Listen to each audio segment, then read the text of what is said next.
Muy buenos días. Damos la bienvenida a este encuentro denominado Primera Sesión Mesa de Ciberseguridad del Sector Público, Gestión de Contratos con Proveedores Tecnológicos, que busca fortalecer las capacidades y estrategias en materias de ciberseguridad en esta área en los órganos de la Administración del Estado. Esta actividad contará con las exposiciones de Montserrat Castro de la Agencia Nacional de Ciberseguridad y Constanza Medina de la Contraloría General, a quienes aprovecho de dar la bienvenida y saludar. También doy la bienvenida a los representantes de la Agencia Nacional de Ciberseguridad, de la Alianza Chilena de Ciberseguridad y, por supuesto, a la Contraloría General. También doy la bienvenida y saludo muy cordialmente a todas las personas interesadas en conocer más sobre estas materias y que en este momento se encuentran siguiendo esta actividad a través de la señal de la Contraloría. A contar de este momento pueden empezar a hacer llegar sus consultas al chat de este encuentro. Como de costumbre, al final dispondremos de unos minutos para responder todas las consultas que hayamos recibido. Para iniciar oficialmente este encuentro, invito a continuación al oficial de ciberseguridad de la Contraloría General, el señor Ricardo Arancibia. Ricardo, bienvenido.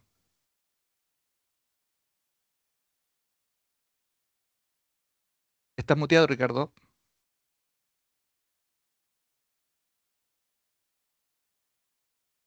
¿Sigues muteado, Ricardo? Ahí sí, ¿se escucha? Ahora sí. Muchas gracias, Jaime. Bueno, muy buenos días.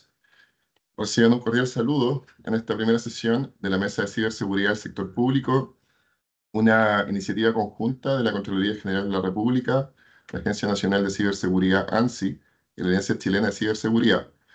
Quisiera también extender un saludo especial a la Contralora General de la República, señora Dorothy Pérez, al director de la ANSI, señor Daniel Álvarez, y al presidente de la Alianza Chilena de Ciberseguridad, señor Marco Antonio Álvarez, quienes lideran las instituciones que hacen posible esta instancia de colaboración estratégica. La Mesa de Ciberseguridad del Sector Público nace con el firme propósito de abordar las crecientes amenazas cibernéticas que afectan tanto al sector público como a la sociedad en general. Este proyecto tiene como objetivos claros y fundamentales el identificar las áreas más críticas en ciberseguridad dentro de las entidades del Estado, tomando como referencia las auditorías realizadas por el área de fiscalización del Departamento de Sistemas Informáticos de la CGR, liderado por don Jean-Paul Thibault, así como los análisis de criticidades que aportan desde la Agencia Nacional de Ciberseguridad en virtud de su experiencia técnica y operativa en la materia. A partir de este diagnóstico y con el apoyo del Centro de Estudios de la Administración del Estado, CEA, dirigido por don Cabel Becerra, y de la profesional de la ANSI, señora Carolina Covarrubias, se impulsarán capacitaciones y seminarios orientados a fortalecer las competencias en todos los niveles del sector público. Estas acciones buscarán también establecer una plataforma de colaboración e intercambio de buenas prácticas entre organismos del Estado, además de generar un espacio para canalizar conocimiento experto hacia la administración pública. En este esfuerzo contamos con el valioso apoyo de la Alianza Chilena de Ciberseguridad a través de uno de sus directores, don Narciso Basic, contribuyendo así de manera concreta al fortalecimiento de la resiliencia cibernética del país. Finalmente, desde la Contraloría General de la República, reafirmamos nuestro compromiso con una administración pública preparada y resiliente frente a incidentes de ciberseguridad, así como el fortalecimiento de la Red Nacional de Control entre entidades fiscalizadoras. Muchas gracias. Muchas gracias, Ricardo. Iniciaremos entonces esta jornada revisando el tema aspectos legales relevantes en un contrato de ciberseguridad que estará a cargo de Montserrat Castro. Les cuento que Montserrat es abogada, cuenta con un magíster en Derecho y en Gestión y de Políticas Públicas. Además, tiene un diplomado en Derecho Público Económico. Cuenta con experiencia en desarrollo de políticas públicas, mercados regulados y actividades de fomento e inversión. Ha ocupado cargos en los Ministerios de Secretaría General de la Presidencia, Economía, Fomento y Turismo, Hacienda e Interior, y en la actualidad se desempeña como profesional en la División Jurídica de la Agencia Nacional de Ciberseguridad. Montserrat, bienvenida. Muchas gracias. Vamos a compartir.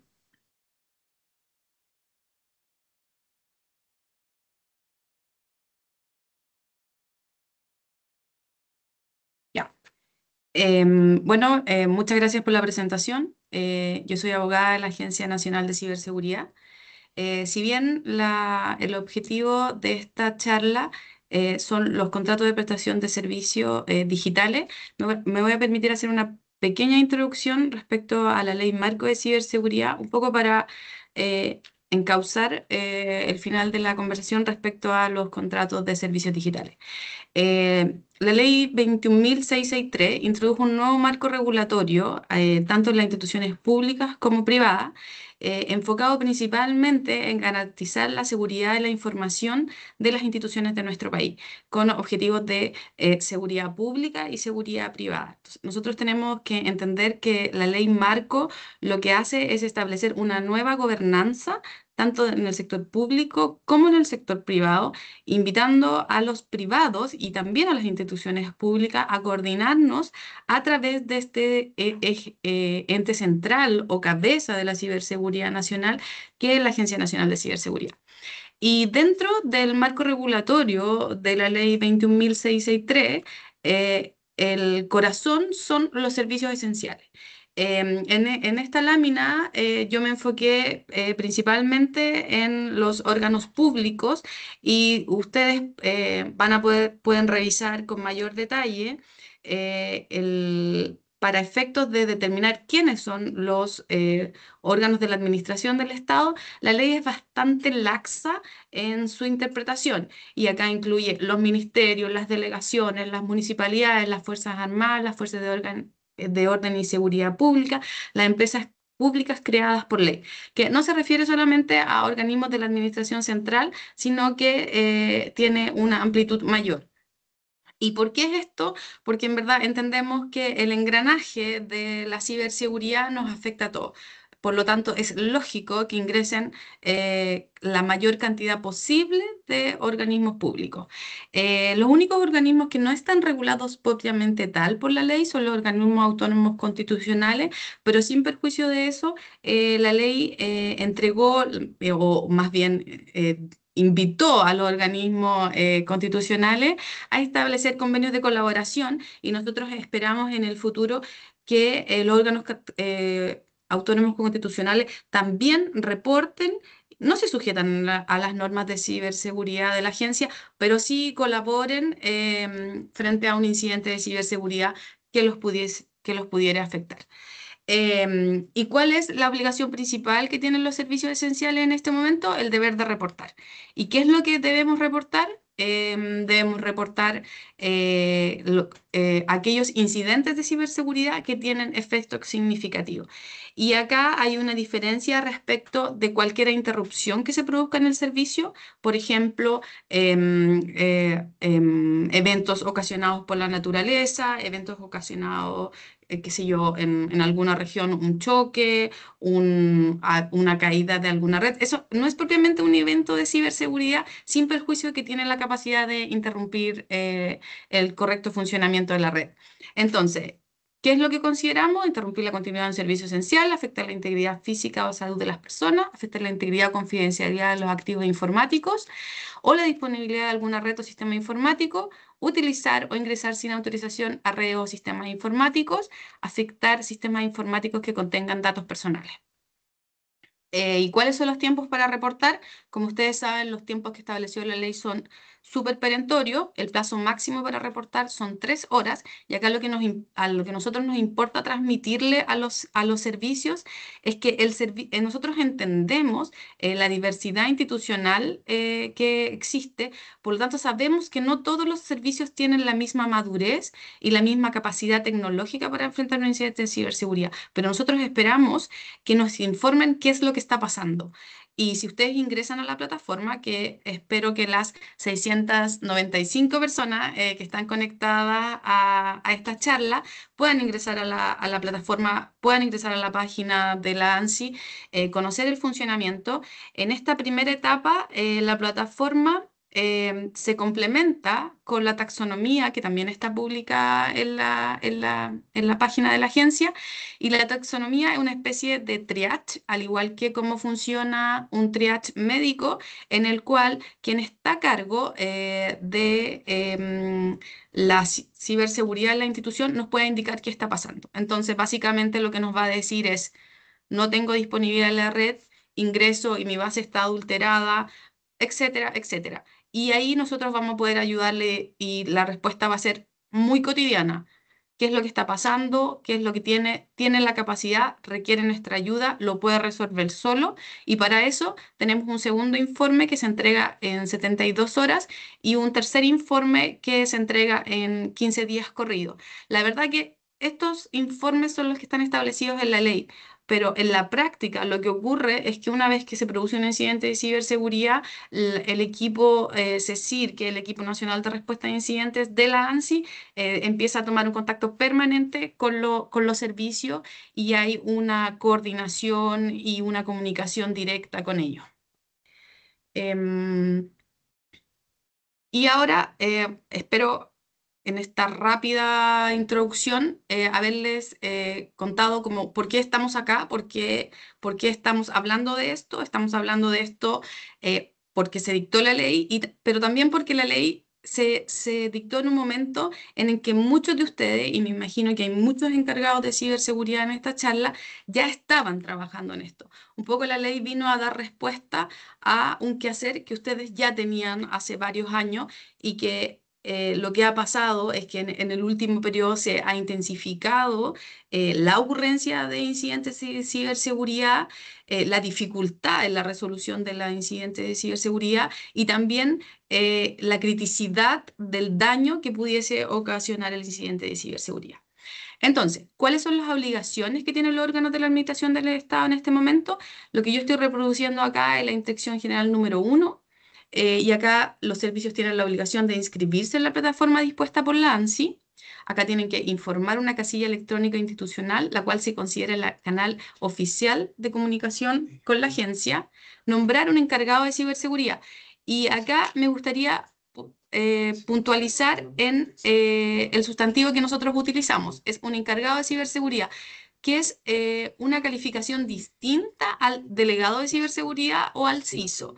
¿Y por qué?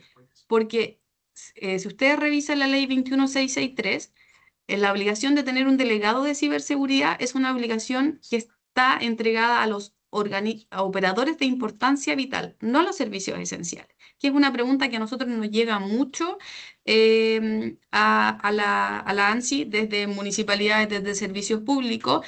Acá el perfil que nosotros esperamos tener de un encargado de ciberseguridad es un poco menor que el delegado de ciberseguridad y mucho menos que un CISO. Por lo tanto, nosotros esperamos que haya un encargado de ciberseguridad y que éste tenga un perfil que le permita gestionar el incidente técnicamente de una forma adecuada. Entendemos, y voy a volver con lo mismo, que no todos los servicios se encuentran con la misma capacidad de personal, con la misma capacidad de recursos humanos, pero esperamos que el encargado de ciberseguridad pueda tener conocimiento y poder responder y gestionar correctamente el incidente. Y acá no es lo mismo hablar de una superintendencia que de una municipalidad en alguna región. Por lo tanto, corresponderá al jefe de servicio evaluar la criticidad y la capacidad que tiene para designar este encargado. Y en las instrucciones de registro, nosotros se ingresa con clave única y tenemos un doble factor de autentificación que nos permite asegurar la identidad de la persona que se está inscribiendo.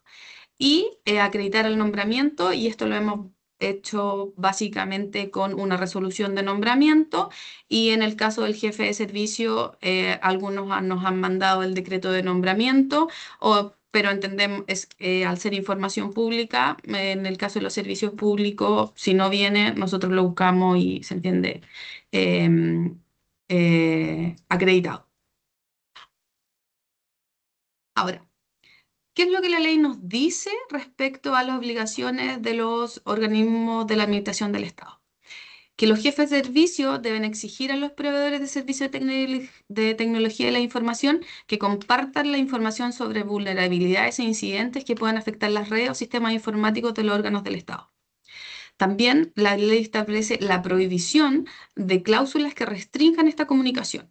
Los contratos de prestación de servicio no pueden contener ninguna cláusula que pueda restringir o dificultar de cualquier modo la comunicación de información sobre amenazas por parte del prestador de servicios, siempre y cuando no se comprometa la seguridad y protección de los datos, incluida la confidencialidad y protección de la propiedad intelectual.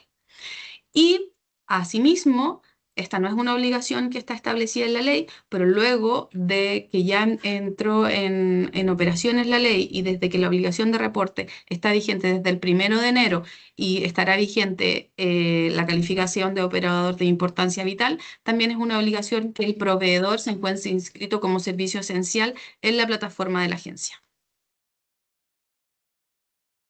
Ahora, nosotros entendemos, y esta es una pregunta que también nos ha llegado mucho, ¿qué pasa con las reglas del juego? ¿Qué pasa cuando ya tengo la provisión de un servicio, que el servicio ya está siendo proveído y tengo la dictación de la nueva ley?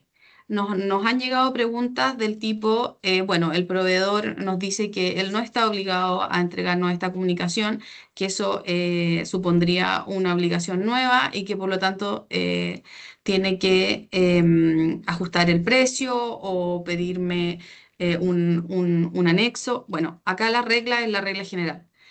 ¿Cómo se introducen las nuevas exigencias a los contratos vigentes? Ahí lo importante es revisar el contrato, qué es lo que tenía, las cláusulas que estaban establecidas para el contrato y, por supuesto, hacer una interpretación lo más acorde con la ley 21.663. En los contratos futuros, bueno, en los contratos futuros tenemos mucho por hacer y a nosotros acá, por eso pusimos contenido mínimo y la siguiente lámina, ¿qué es lo que debiese tener el contrato, los contratos futuros? Bueno, por supuesto, la obligación de notificar todas las vulnerabilidades detectadas en los servicios y productos proveídos, ofrecer un parche, un workaround para resolver o solucionar completamente la vulnerabilidad a la brevedad posible y notificar la solución al mandante. Nosotros entendemos que esta es una solución temporal, pero esta solución temporal nos permite no paralizar la provisión del servicio. Por lo tanto, es tan relevante que se establezca en el fondo es qué hacemos frente al evento, cómo garantizamos la resiliencia del servicio frente a la ocurrencia de un incidente de ciberseguridad. El proveedor debe notificar al administrador del contrato de todos y cada uno de los incidentes de seguridad que afecten la infraestructura tecnológica con la que presta servicios al mandante.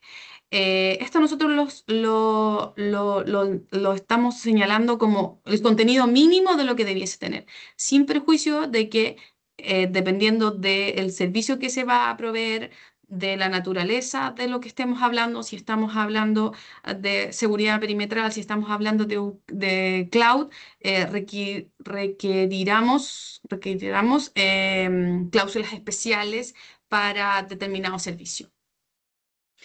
Entonces tenemos la obligación de notificar todas las vulnerabilidades, establecer el parche, notificar al administrador de cada uno de los incidentes de ciberseguridad.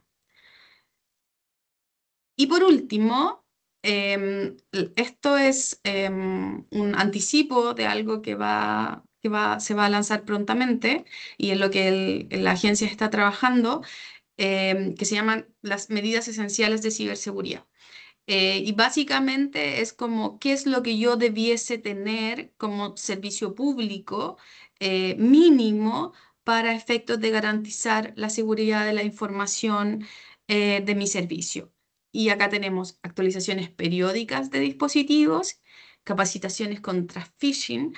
El phishing es uno de los ataques más comunes, básicos y de mayor ocurrencia. Por lo tanto, es tan importante la capacitación a los funcionarios, porque nosotros sabemos que dentro de las capas de seguridad, la primera o la última, depende, entiendo de dónde nos paremos, es la persona. Entonces, este es el primer filtro, por lo tanto son tan importantes las capacitaciones. Creo que repetí ese número. El respaldo periódico de la información, y acá es súper importante cuando tenemos contratos de cloud. El cloud es básicamente tener almacenada la información en el computador de otro. Y sabemos que puede pasar que tengamos un problema con las claves, puede pasar que ese computador en el cual tenemos almacenado también sufra un ataque, perdamos la información y acá lo básico es el respaldo.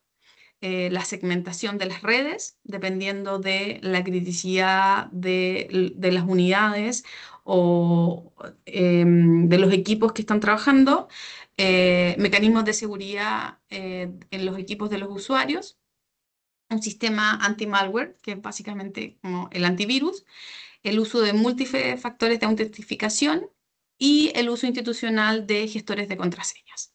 Este es un adelanto de un trabajo que está realizando la agencia que prontamente se va a lanzar y esperamos que le llegue a cada uno de ustedes y también al público en general respecto de cuál es el mínimo para efectos de seguridad de la información. Eso, esa es mi presentación. Finalmente hay una ronda de preguntas.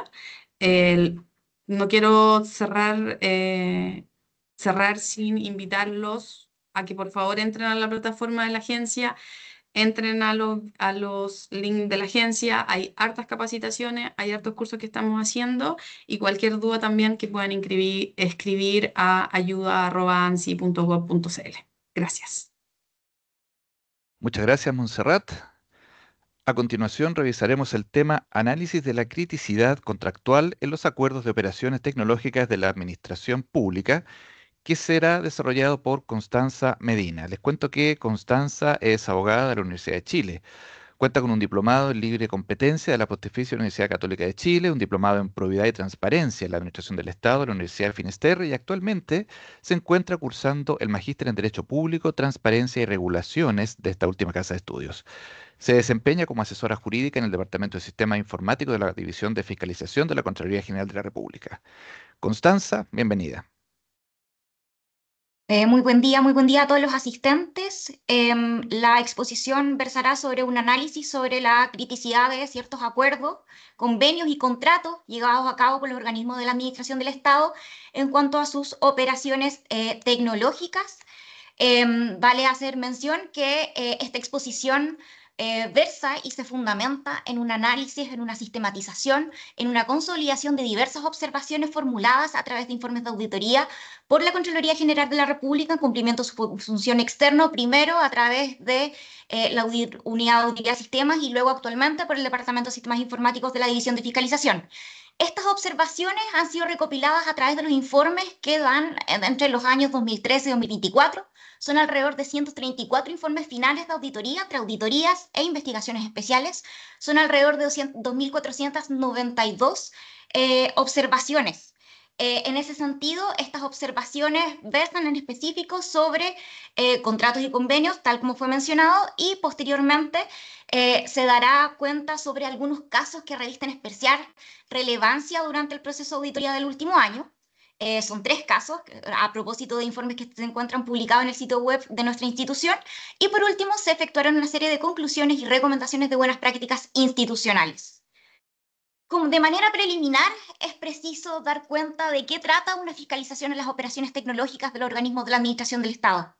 Al respecto, las auditorías constituyen revisiones críticas con sustento metodológico a los procesos, a las actuaciones, a las transacciones de organismos de la Administración del Estado en el marco de sus atribuciones para la implementación de una política pública, el cumplimiento de un mandato legal o su actuación frente a un determinado evento.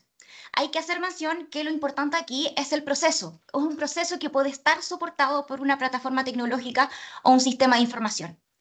En ese sentido, los productos de auditoría contienen observaciones que se formulan a propósito de la detección de los equipos de fiscalización de ciertas irregularidades y debilidades de control. Debilidades de control que pueden estar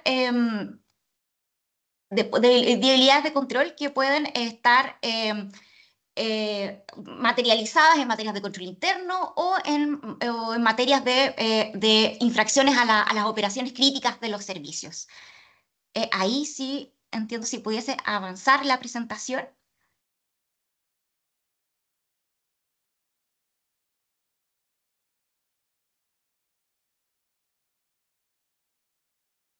Ahí está la presentación que da cuenta un poco de esta introducción a los procesos de fiscalización a las operaciones tecnológicas del Estado. Si pudiese avanzar, Germán, hacia las otras diapositivas, por favor. En materia, los principales ámbitos observados en materia de tecnología de la información, acá da cuenta de la importancia que cobran las observaciones sobre gestión de contratos informáticos. Alrededor del 16,8% de las observaciones entre el 2013 y 2024 corresponden a observaciones sobre contratos informáticos y esto responde a alrededor de 418 observaciones más o menos.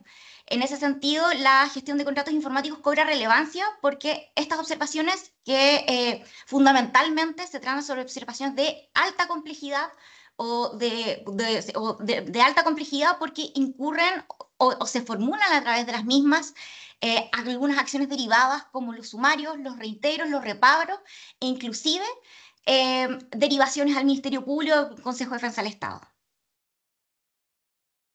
Puedes seguir, por favor. Vale preguntarse cuándo se detectan estas irregularidades en materia de gestión de contratos informáticos. En ese sentido, hemos detectado como equipo de fiscalización que ocurren en todas las fases del intercontractual. En ese sentido, la fase precontractual, a nivel de diseño de las bases o diseño de los contratos, o incluso a nivel de negociación de las cláusulas. Posteriormente, en la ejecución del acuerdo del convenio propiamente tal, y ahí de dicta relación con los inconvenientes que hay en cuanto al control interno respecto a materias de revisar la conformidad de los servicios prestados o, o cuestiones relativas a la entrega de ciertos entregables comprometidos, etc. Finalmente, hemos detectado algunas irregularidades en materia de la reacción de los servicios ante el incumplimiento, debido a que se ha concluido que los procedimientos de aplicación de cobro de multas muchas veces son deficitarios, especialmente por los administradores de contratos informáticos. Siguiente, por favor. Tal como se adelantó en un inicio, vamos a exponer un análisis de los casos más relevantes que han ocurrido durante el año 2024. El primero es la auditoría que tuvo lugar en el sistema de control de armas de la Dirección General de Movilización Nacional, que se desplegó a través del informe final 195 del año 2024.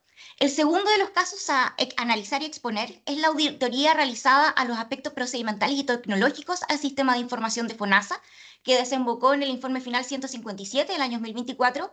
Y por último, se hará una breve exposición sobre la investigación especial efectuada en las adquisiciones y proyectos tecnológicos desarrollados por el Servicio de Registro Civil e Identificación entre los años 2019 y 2023, que concluyó en el informe final de investigación especial 656, publicado en enero de este año, pero que da cuenta de una investigación realizada el año pasado.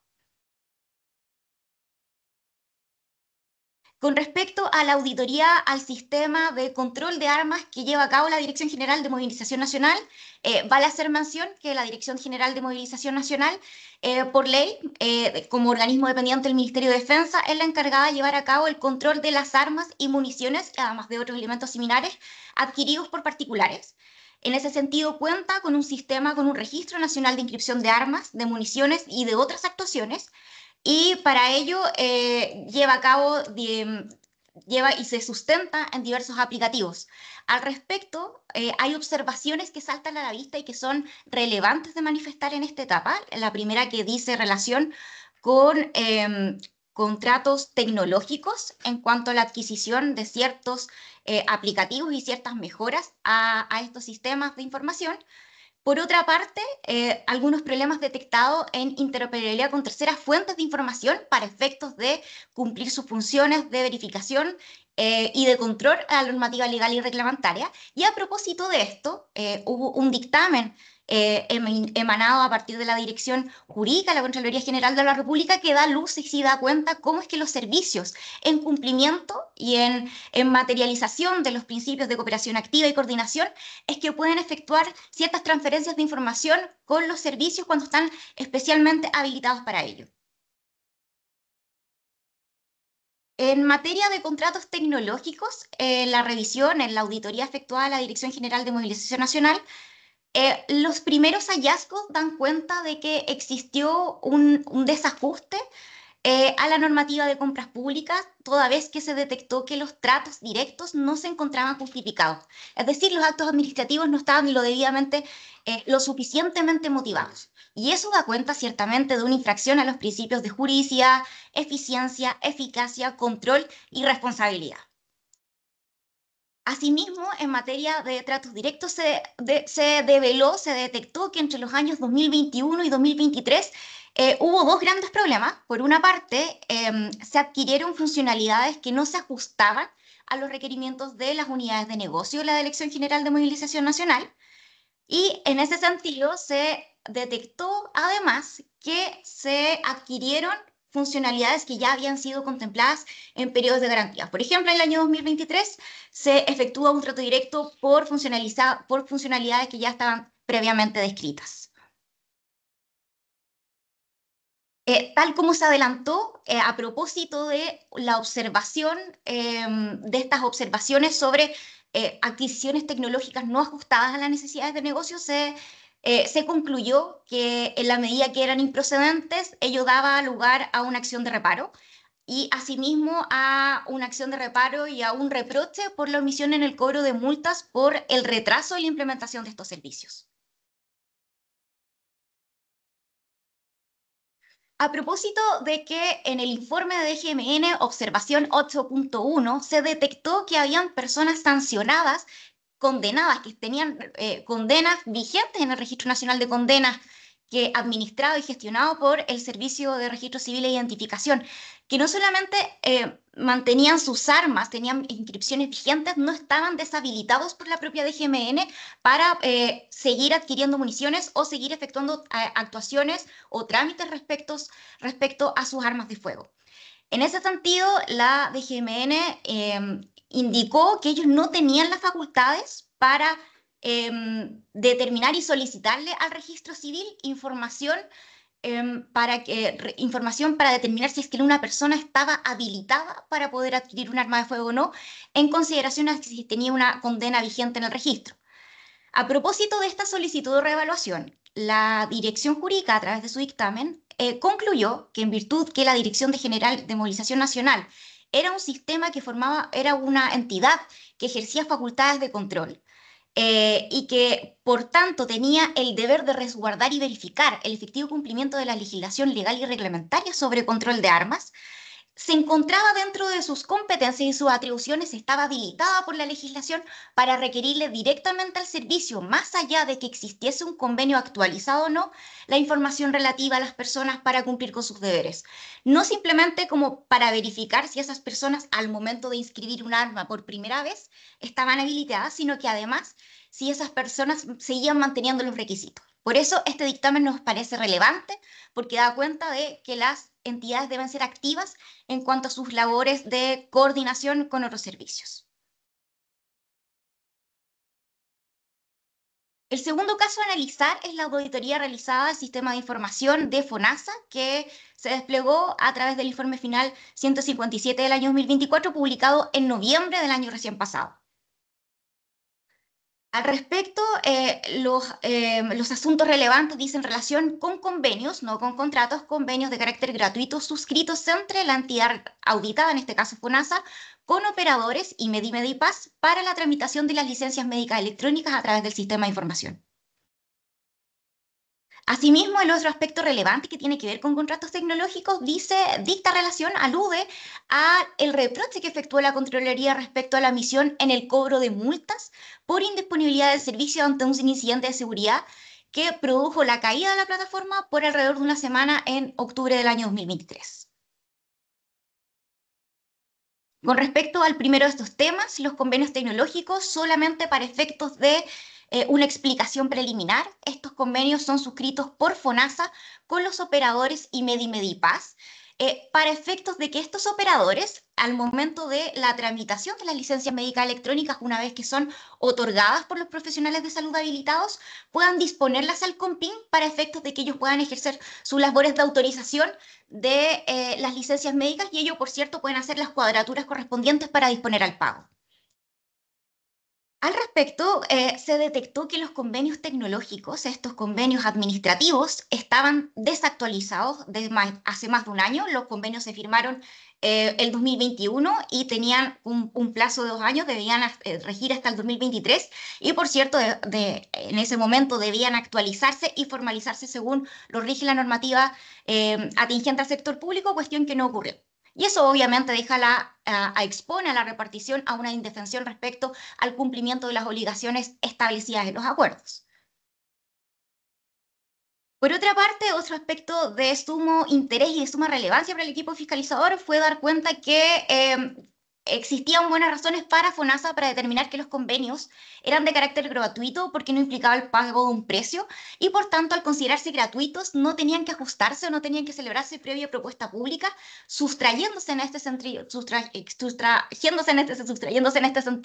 de las disposiciones sobre propuesta pública establecida en la 18.575 y la 19.886 respecto a los contratos onerosos que rigen a la administración del Estado. Por otra parte, a propósito que se detectó a lo largo de esta auditoría que habían alrededor de 35 médicos sancionados por la CONPIN a propósito del procedimiento previsto en el artículo 3 de la ley 20.585, se detectó que estos convenios tecnológicos no albergaban dentro de sus cláusulas la necesidad de establecer bloqueos sistémicos, lo que implicaba que estos médicos sancionados siguieran emitiendo licencias, lo que cobra especial relevancia a propósito de los hechos que están de hecho en la palestra pública.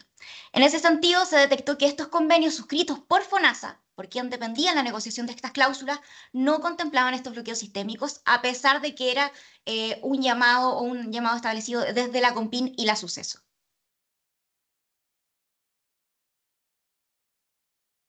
Otra de las observaciones que cobra relevancia en este informe es haber reprochado y haber detectado que FONASA omitió en un principio iniciar el procedimiento de cobro de multas por indisponibilidad de servicio ante un incidente de ciberseguridad. Tal como fue mencionado previamente, FONASA tenía un contrato con la empresa GTD Intesis, Sociedad Anónima, para la prestación de diversos servicios, entre ellos servicios de monitoreo. En este sentido, hubo un ataque producido por un ransomware que ocurrió durante el mes de octubre, que provocó una indisponibilidad de la plataforma de FONASA para, por ejemplo, la adquisición de bonos y otros trámites de aproximadamente una semana. Sin embargo, este ataque fue alertado, fue previsto, fue descrito, fue caracterizado latamente por ciertos sitios especialistas, expertos en materia de ciberseguridad, y eso fue descrito con 5 meses de antelación al ataque que finalmente ocurrió. Por lo tanto, este equipo fiscalizador descartó el elemento de imprevisibilidad y por tanto concluyó que no se trataba de un evento de fuerza mayor como adujo la empresa GTD Intesis y como en un momento FONASA dio lugar a esa consideración. En ese sentido, inicialmente, la Contraloría General observó el no cobro de una multa, inicialmente por un monto de alrededor de 719 millones de pesos. Ese monto originó un reparo ciertamente condicionado. Al respecto, este monto fue sujeto a diversas interpretaciones en razón de las cláusulas en materia de aplicación de multas y su relación con los niveles de servicio. Hubo ciertamente algunas discrepancias con la repartición auditada, que fue materia de una reevaluación de esta observación. Al respecto, vale señalar que la Contraloría General, en virtud del principio de proporcionalidad y de manera excepcionalidad, dio lugar a esta reclamación, pero a su vez dando cuenta que FONASA debe perfeccionar sus instrumentos contractuales, específicamente sus cláusulas sobre niveles de servicio y sus aplicaciones de multa. Dentro de este contrato se detectó que habían cláusulas que eran inconsistentes y que eran contradictorias entre sí, donde se establecían topes, pero a su vez se establecía la posibilidad de permitir esos topes. A su vez, el servicio efectuó una interpretación ciertamente basado en la proporcionalidad, pero con reglas que no estaban escritas. Entonces, ese llamado o esa conclusión consignada en este escrito de reevaluación apuntó a eso, a mejorar la relación entre las multas, los componentes y los niveles de servicio, atendiendo las particularidades de los contratos informáticos. Finalmente, el último de los casos a analizar es el informe de investigación especial que dio cuenta de una investigación que se realizó a proyectos de adquisición tecnológica desarrollados por el Servicio de Registro Civil e Identificación entre los años 2019 y 2023. Al respecto, se detectaron múltiples debilidades de control. Asimismo, se detectó que hubo proyectos tecnológicos desarrollados que, más allá de sus consideraciones técnicas, no se convirtieron en productos funcionales para servicio. Y en la medida que esos productos tecnológicos no se ajustaron a los requerimientos de las unidades de negocio, se detectó y se concluyó que configuraban pagos improcedentes, lo que derivó a la formulación de una acción de reparo.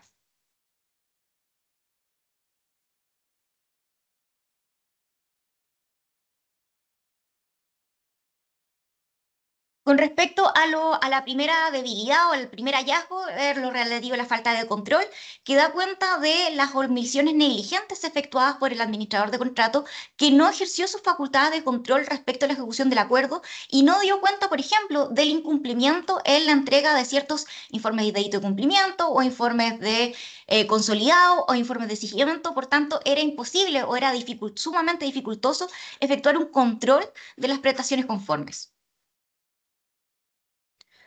Por otra parte, hubo una serie de proyectos, específicamente 3, proyecto de matrimonio igualitario, proyecto de motor de agendamiento y proyecto de solicitud de partidas de nacimiento en línea, que constituían proyectos tecnológicos que no fueron funcionales para la repartición, y eso se debió a la falta de diálogo que existió ciertamente entre la Dirección de Estudios y Desarrollo, entre la Dirección Nacional de la época y los usuarios que finalmente operaban estos aplicativos en relación al cumplimiento de las funciones del servicio. En la medida que estos proyectos tecnológicos no se convirtieron en productos funcionales para el servicio, se consideraron que los pagos asociados a los mismos resultaron improcedentes. De tal manera, se reparó una suma total en cuanto a estos proyectos tecnológicos por la suma de 7.597 millones de pesos por proyectos tecnológicos que ciertamente no se convirtieron en productos funcionales. Para efectos de ir finalizando esta presentación, tenemos una serie de conclusiones a propósito de esta sistematización y de esta consolidación de observaciones efectuadas de alrededor de estos 314 informes de auditoría entre los años 2013 y 2024. Al respecto, la primera de las conclusiones es que las irregularidades en torno a contratos informáticos se han detectado en todo el intercontractual, tal como se adelantó al principio de la presentación. Al respecto, no solamente hay observaciones específicas sobre gestión de contratos informáticos, sino que además observaciones de control interno y acciones derivadas en materia de reparos que también dictan relación con irregularidad en esta materia.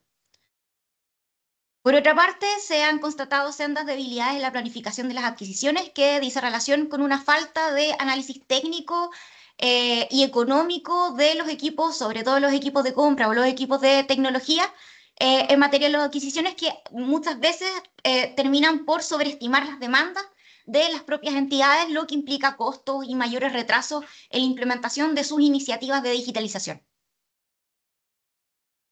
Esto ciertamente pone en desventaja a las entidades públicas debido a que los contratos informáticos revistan ciertas particularidades, por ejemplo, materias de asimetrías de la información o, por ejemplo, que son los proveedores los que terminan diseñando la mayoría de los productos o la mayoría de las cláusulas. En ese sentido, un análisis pormenorizado y la detección de las necesidades de las unidades de negocio se vuelve un asunto fundamental. Tal como se ha expuesto, hay cláusulas deficientes en materia de multas, en materia de multas relacionadas con los niveles de servicio, en materia de interpretación de estos propios contratos. También a lo largo de las auditorías que se han registrado durante estos años se han detectado también profundas brechas ante la estrategia de implementación de la transformación digital del Estado, lo que da cuenta de alertas que deben asumir o que deben tener en consideración los servicios públicos, sobre todo en materia de interoperabilidad, toda vez que la interoperabilidad supone la automatización de ciertos procesos para efectos de poder intercambiar información con otros organismos del Estado. Finalmente, y si bien se relaciona con otras conclusiones, los procedimientos para la aplicación de multas cuentan con serias debilidades, no solamente en los diseños o en la confección de estas cláusulas, sino también respecto a las posibilidades, a las potestades de ejercicio de las disposiciones por parte de los administradores de contrato. Finalmente, hay una serie de buenas prácticas institucionales. La primera es que los servicios deben considerar, más allá de la noción de riesgo o más allá de la noción tradicional de supervigilancia en el cumplimiento de las obligaciones, que se deben desarrollar de manera concienzuda programas y políticas de cumplimiento y de desarrollo de políticas en el ámbito de las tecnologías de la información, porque eso ciertamente irradia y funda las cláusulas de los contratos en materia tecnológica. Por otra parte, y tal como se ha advertido en otros procesos de la implementación de la estrategia digital en Chile, la rectoría de los procesos de digitalización debe considerar una triada entre la dirección de los servicios, entre los equipos de TI y entre las unidades de negocio. Finalmente, en el entendido que la estrategia de digitalización supone la interoperabilidad, entendida esta como un proceso de implementación de sistemas informáticos o telemáticos cuyos procesos de los servicios se encuentran previamente automatizados y suponen el intercambio de datos, de informaciones, de documentos y expedientes electrónicos. Es preciso ahí tener conciencia de que las exigencias de interoperabilidad van a exigir un desarrollo adecuado de los sistemas informáticos y eso ciertamente determina el tipo de adquisiciones que yo voy a tener con proveedores externos. Por último, finalizando ya la presentación y aprovechando el espacio que supone nuestra inclusión como institución, como organismo de fiscalización dentro de la Mesa de Ciberseguridad del Sector Público, vale consignar que la Contraloría General de la República está a disposición de apoyar y de tutelar el desarrollo e implementación de iniciativas de transformación digital que implican adquisiciones a través de terceros, justamente por el requerimiento de interoperabilidad y expediente electrónico, que son los desafíos próximos que tenemos en materia de estrategia y de gobierno electrónico.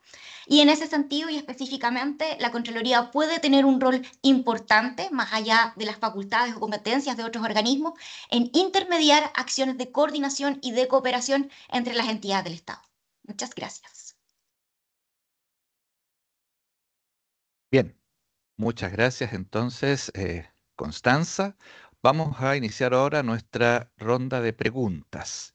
Em, yo las voy a leer y ahí ustedes me dicen quién va a responder cada una de estas consultas. Vamos con la primera consulta que nos llegó. ¿Qué me sucedería a mí como organismo del Estado si estoy trabajando con un proveedor que no se ha inscrito como servicio esencial? Yo la respondo. Ujú. Actualmente nosotros esperamos que los servicios puedan exigir al proveedor que esté inscrito en la plataforma. Nosotros cuando termina el proceso se envía un correo indicando que la inscripción se ha hecho correctamente. Si el servicio tuviese dudas respecto a si el proveedor está inscrito o no, nos puede consultar directamente y nosotros le podemos informar si el proveedor está inscrito. La inscripción en la plataforma no es pública y nosotros oficiaríamos al servicio que nos consulta, indicando que la información que maneja la agencia es secreta o de circulación restringida. Perfecto, muchas gracias. ¿Cómo OIV se deben reportar todos los incidentes de phishing o solo los que generan algún problema de comunicación o incidencia de virus? Sí, o sea, en principio yo debería responder que no, a nosotros no es necesario reportar todo. Sin perjuicio de eso, nosotros lo que más nos interesa son aspectos de suplantación.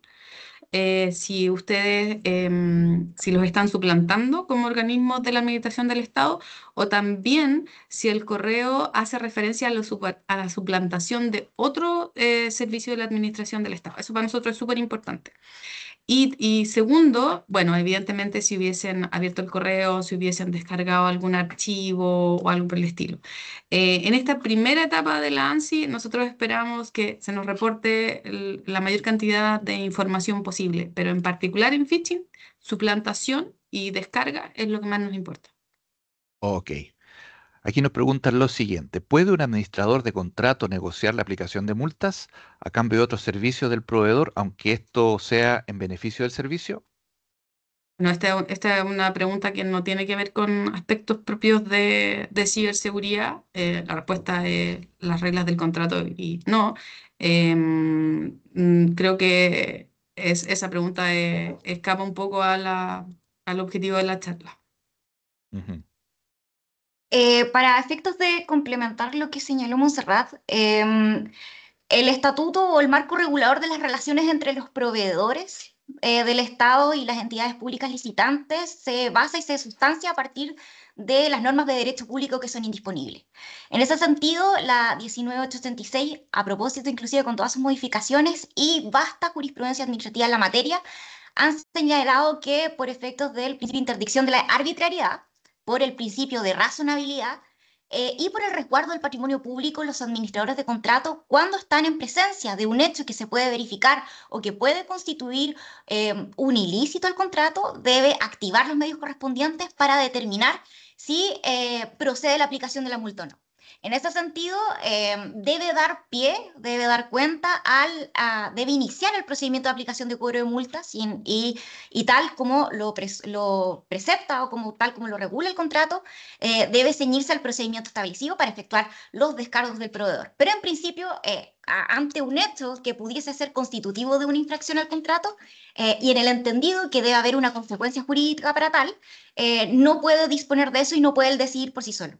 Y tal como lo hemos detectado en las auditorías, debe seguir el conducto regular correspondiente. El administrador de contrato tendrá que seguir el producto regular, la regulación del propio contrato, pero a su vez los manuales de adquisiciones que, por cierto, deberían actualizarse conforme a las nuevas reglamentaciones y las nuevas actualizaciones de las últimas modificaciones a la ley de compras y a la promulgación del nuevo reglamento del 661 del 2024. Ok, muchas gracias, Constanza. ¿Cómo puedo validar, nos consultan también por acá, que el proveedor está inscrito como servicio esencial, más allá de lo que él lo informe, a modo de tener un documento que lo acredite emitido por la ANSI? Creo que esa era la pregunta anterior. La respuesta es, nosotros enviamos un correo que da cuenta de que la inscripción se ha hecho correctamente y también el servicio nos puede oficiar preguntándonos si está inscrito. Perfecto. Acá nos consulta también si están considerando que los procesos de compras en materia de ciberseguridad consideren tiempos más acotados. Pregunto esto ya que muchas veces los equipos técnicos necesitamos aplicar soluciones con celeridad para asegurar la plataforma tecnológica por los procesos, pero los procesos son excesivamente largos.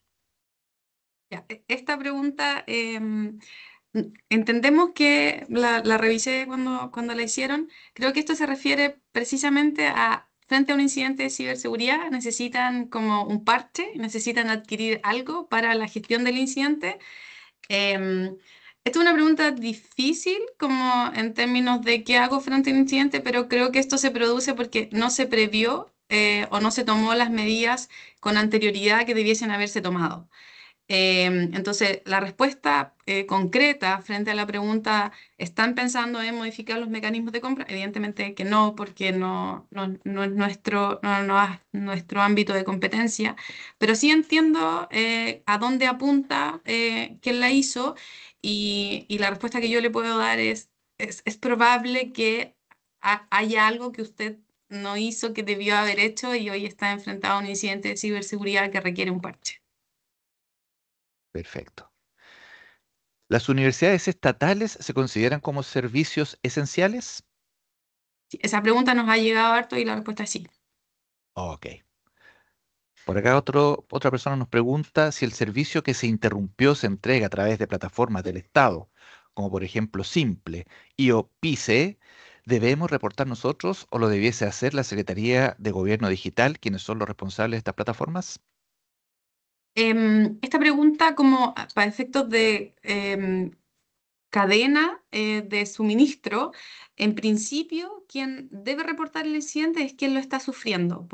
En este caso, debiese ser la Secretaría es la que nos informa. Sin perjuicio de eso, si Secretaría le entrega algún servicio y ese servicio público tiene un problema que, o sea, no está pudiendo proveer un servicio que la Secretaría no le está entregando determinado servicio, no debiese reportar. Ok. Otra pregunta. ¿Qué ocurre si un servicio no reporta un incidente? ¿Se realiza algún tipo de investigación para determinar las razones por las cuales no se informó? Y en caso de comprobarse esta omisión, ¿existe alguna sanción o multa para el servicio que no realiza el reporte? Ya, como les comenté antes, los plazos que establece la ley son bien perentorios.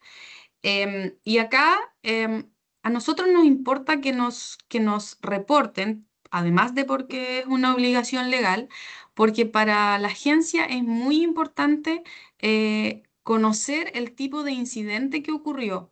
Y esto nos permite también analizar el incidente y sacar experiencias y también prevenir de la ocurrencia de futuros incidentes que se hayan ocasionado con el mismo mecanismo. Para efectos de la pregunta, la respuesta es: nosotros levantaríamos un acta, notificaríamos al servicio del incumplimiento y en este caso seguirían las reglas de los procedimientos disciplinarios comunes. Ok. Acá nos preguntan lo siguiente: ¿cómo podemos mejorar el diseño del perfil de administrador, administradora de contratos tecnológicos si sus deberes y responsabilidades en los contratos tecnológicos? Creo que lo va a contestar Em, Constanza. Sí. sí, yo creo que es más pertinente en relación a la presentación efectuada por Contraloría.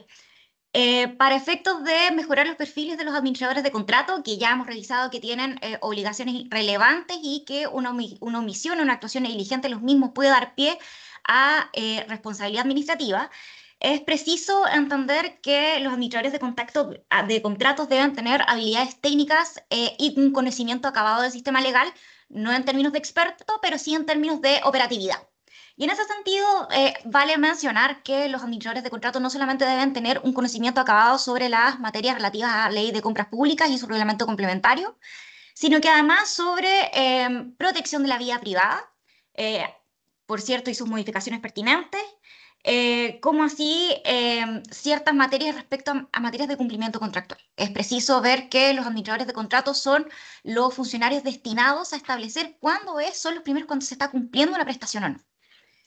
Al respecto, también debería tener algún conocimiento sobre certificación o validez de ciertos documentos para efectos de determinar si es que un entregable o un requisito se está cumpliendo o no. En relación a que los contratos informáticos son especialmente complejos y que los requerimientos técnicos se adicionan en los determinados anexos que cumplen una relevancia inusitada en esta clase de acuerdos, es que deben tener ciertamente conocimiento en materias tecnológicas. Asimismo, no solamente en materias tecnológicas y en materias legales, sino que también, y tal como fue expresado reiteradamente a lo largo de la exposición, deben tener un buen diálogo, una buena relación con las unidades de negocio, porque solo ahí van a poder determinar la corrección de ciertos productos o la conformidad de ciertos productos para proceder al pago oportuno de las prestaciones acordadas en los instrumentos. Asimismo, los administradores de contrato deben tener un conocimiento más o menos cabal sobre cuándo se puede configurar una infracción al contenido del contrato para efectos de proceder a las actuaciones y a las acciones que en derecho correspondan de conformidad a la normativa de compras públicas, pero también de conformidad a la reglamentación interna del servicio. El administrador de contrato debe conocer a conciencia cuáles son las disposiciones que rigen los procedimientos de pago, de multa y de pago conforme que establecen sus propias entidades. Ok.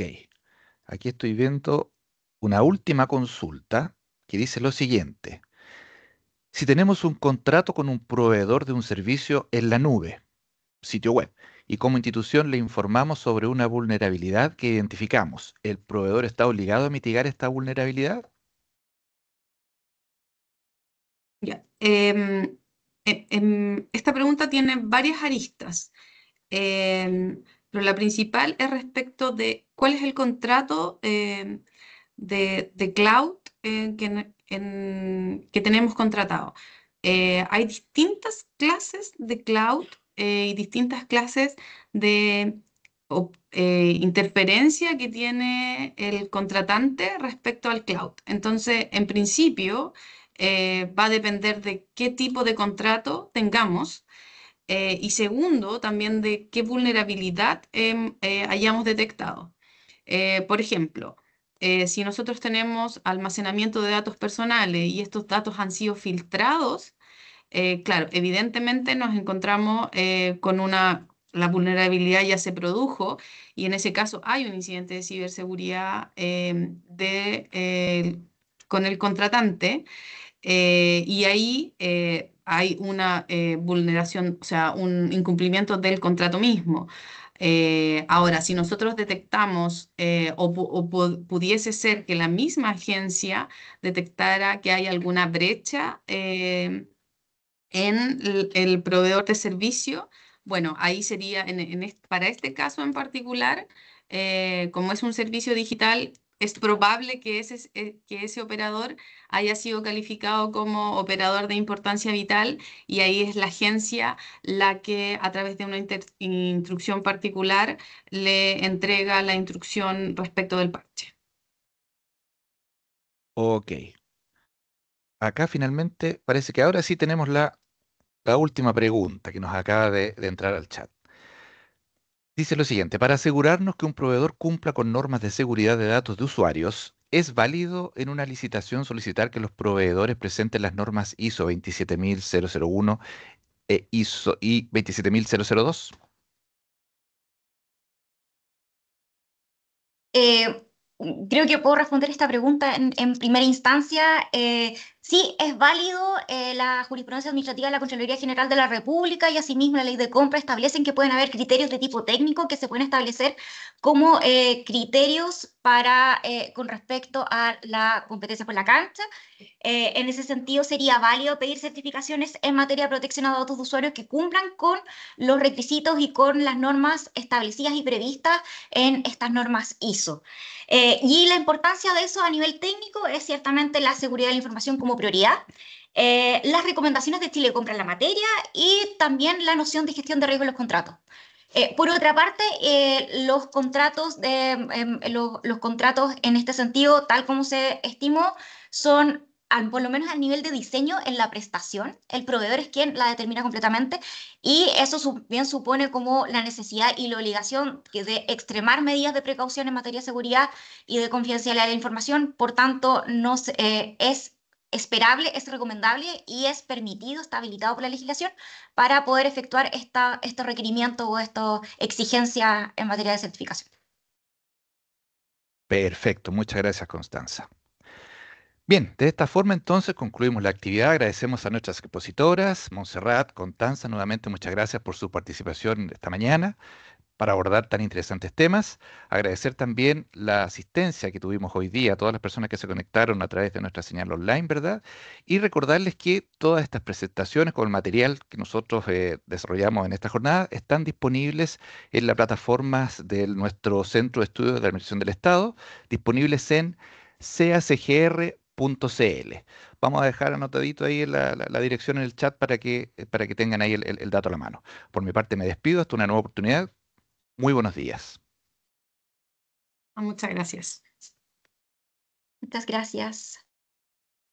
Muchas gracias. Hasta luego.